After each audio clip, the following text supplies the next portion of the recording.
Hey everybody, welcome to the show Nothing Held Back with me, Isa, where I cover some of Canada's biggest news stories.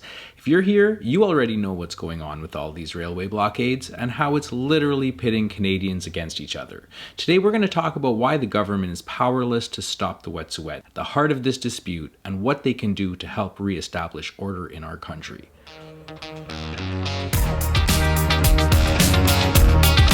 When some urged us to use force immediately, we chose dialogue and mutual respect.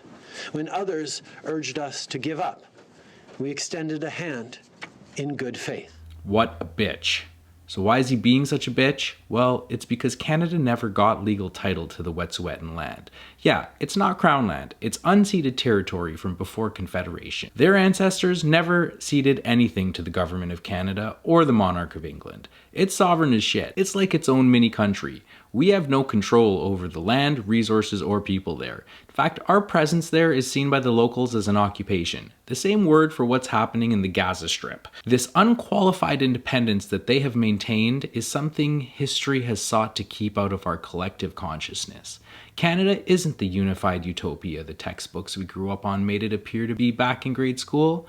There are deep divisions that have been festering since the 1800s here. Since settlers arrived on this rock, we've been doing whatever we can to get our hands on what's rightfully theirs. In most cases, we succeeded, but in this case we didn't. When their fellow tribes ceded their land to the British Crown, the Wet'suwet'en, and a few others, they persevered and held on to what they believed in. Conservatives have been calling for common sense and appropriate recommendations to end these illegal blockades. We've called on the Liberal government to enforce the rule of law. What we were expecting today was some sort of an announcement about a plan that would put an end to these illegal blockades. What a dick. It's really too bad this is also inconvenient. With the leader of Her Majesty's official opposition, Andrew Scheer, essentially calling for an escalation of war with the Indigenous people of this continent because they won't give away control of what's rightfully theirs. I kind of feel like I'm in the 1870s right now. I'm offended to my very core. It's fucking sickening that someone could so casually suggest sending RCMP in to run people off their own sovereign land. That attitude makes you a conqueror, I think. Makes us all conquerors somehow.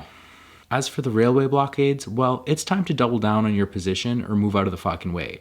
There is no good sense in further enraging those whose livelihoods have been disrupted by this mess. By standing in the way of our transportation network, you risk alienating anybody who might otherwise take a stand for what's morally right. Make no mistake, a blockade on sovereign land that's being occupied by an armed force is at least justifiable.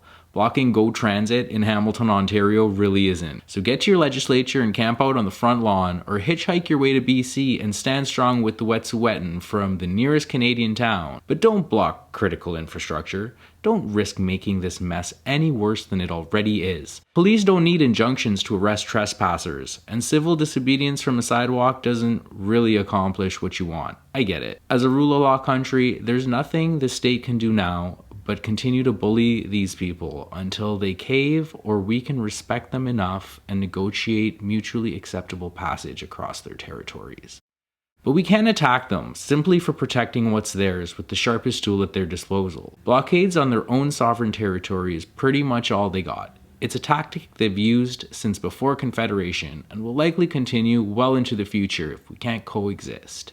Remember, they are not subjects of the British Empire. Their head of state is not the monarch of England, and it never was. If we really wanted to be petty, maybe we put up a CBSA station at the entrance to the roadway in. That's about the most lowbrow Trudeau and his cronies can legally be without setting off an illegal shitstorm.